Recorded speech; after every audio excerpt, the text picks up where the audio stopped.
Thunder Bay, Ontario. We're now officially in the Eastern time zone. So that means I am 3 hours ahead. My workday now will officially start 3 or 4 hours ahead. I forget. So we can go to Chapters to work too, probably. Oh no, the Starbucks is in Chapters. I see. So this is like a Barnes & Noble or Borders. Well, more like a Barnes & Noble because Borders are just now empty buildings. Work here this morning for a while. Then we'll figure out where we're going to stay for the next 2 nights. Oh, look at this mountain. It's like a very flat mountain on the top. It's like a spot. Butte. Unreal. It's just kind of out of the way to get to this place. Huh? Where am I going? Where is GPS taking me? Oh boy, closed road. Thank you, GPS. This looks like a city municipal park. Chippewa Park. Alright, let's go see what it costs to camp here. Today's Wednesday, so we're going to do tonight, tomorrow night, and then leave Friday, right? This is Chippewa Park, south of Thunder Bay, Ontario. We stayed last night at the Thunder Bay Walmart, and there's actually a moose lodge here that we could stay at for free, but there's not a whole lot to do there, so we decided to check this place out. It's got a bunch of stuff to do. There's like a playground over there, there's a beach where we can swim in the lake, baseball diamonds, volleyball courts. There's even like a little miniature like amusement park with maybe a dozen rides. Nobody's here right now, but I think there was still somebody sitting at the ticket booth, so it's technically open.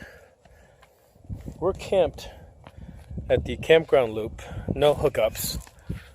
So we just have a table and an old truck rim, right there. Old truck rim for firing. Apparently it's a really bad year for mosquitoes. Usually there aren't that many mosquitoes, but this year the girl that works at the office said that she's getting bit inside the office, which sucks. We also got a chance to set up our awning room.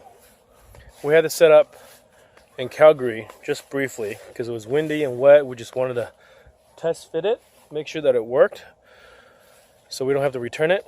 So we got to set up again. The floor doesn't quite reach in the corners once again, but it just means we won't be able to use all the way up to the edge of the room.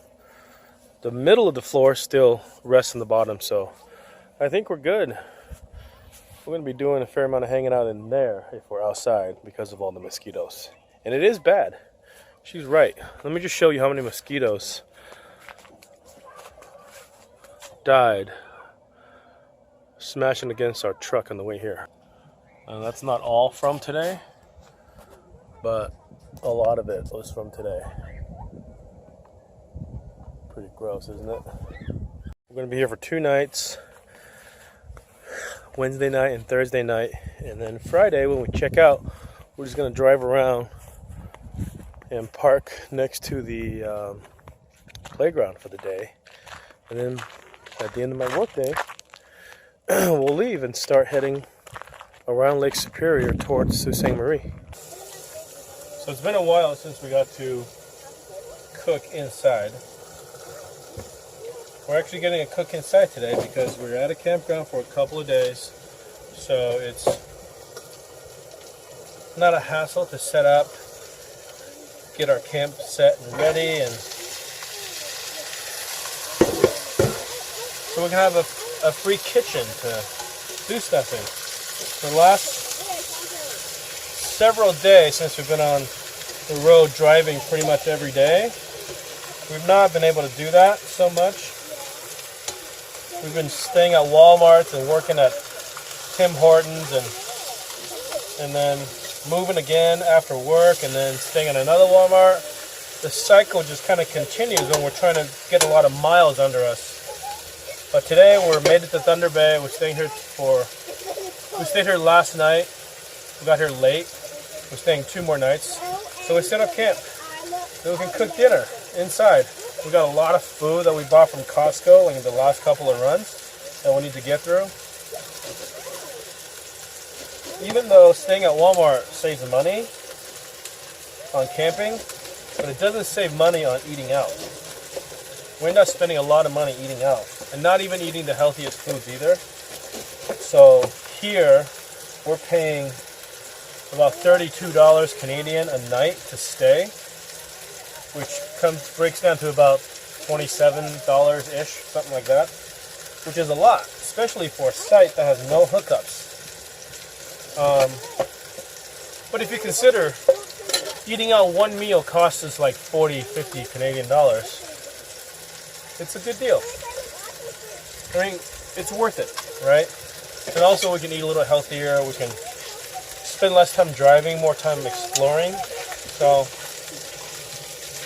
sometimes you just gotta be willing to pony up that camping fee so you can have slightly more comfortable day to day. And it's a nice campground. Sometimes it's not all about finding that free campsite. Paying a little bit does have its benefits. So we'll be here till Friday, and we'll be back on that moving schedule this weekend. And then hopefully we get to someplace by Sunday that we'll be able to spend the whole week at. So we resisted using stuff like this for a while. And for good reason. Because basically, if you read the warning sign on the side, it says that it is poison. Lots of language about calling 911 if ingested, inhaled.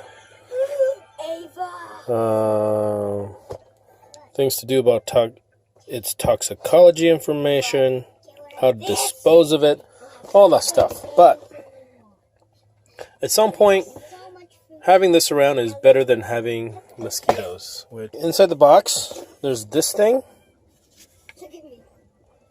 which I guess is just some kind of a heater, right? Because it takes a little butane cartridge like this, and then it has these little like mats that slide into this. So I'm guessing what it does, the butane gets lit, you turn it on, butane starts to flow, you click that, and it lights the butane, so a little flame is in there, and that heats this metal plate back here, which heats up this, whatever is inside this thing, which is where the poison is. And then it starts to basically turn the chemicals that are in here from being embedded in the mat, and it will make it airborne.